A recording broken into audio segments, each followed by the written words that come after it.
Hello friends, আড্ডা দীপক সেই চ্যানেলে দীপক শাস্ত্রী আপনাদের সাথে কাছে পাশে সাথে আছে থাকবে। একটা কথা আপনাদেরকে বলবো, গল্প হলো সত্যি, গল্পের মধ্যে ডাইরেক্ট সরাসরি চলে আসি, কারণ খুবই একটা ইন্টারেস্টিং গল্প বলতে পারেন।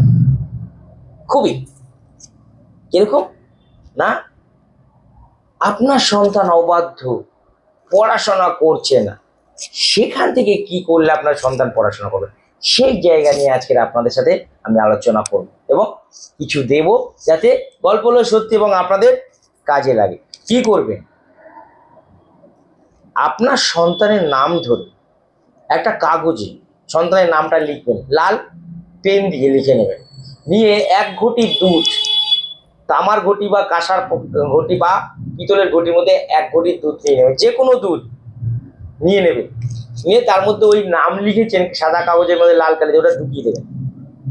দেওয়ার পরে ওই দুধটা পাকুড় গাছ বা অশ্বত্থ গাছের গোড়ায় বুধবার দিন ঢেলে দেবেন। ঢালার সময় ইষ্ট দেবতার নাম নিয়ে ঢালবেন, বা গাছকে বলবেন যে গাছের গোড়ায় ঢালবেন, মানে অশ্বত্থ গাছের গোড়ায় বা পাকুড় গাছের গোড়ায় বলবেন, এ অশ্বত্থ গাছ এ বা এ বৃক্ষ, আমার সন্তানের খারাপ কিছু সব তুমি নিয়ে নাও, তোমার ভালো কিছু আমার সন্তানকে দিয়ে দাও। দিয়ে দুধটা গাছের একদম গায়ে থেকে ঢালবেন যেন গোড়ায় এসে জমায়।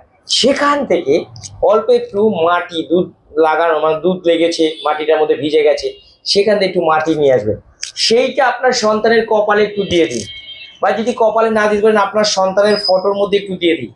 দেখবেন আপনার সন্তান শান্ত হয়ে গেছে এবং পড়াশোনায় মন দিয়েছে। অশান্ত সন্তানকে শান্ত করতে এই টিপস নিরাক্ষে করে দেখুন, কাজ হবে।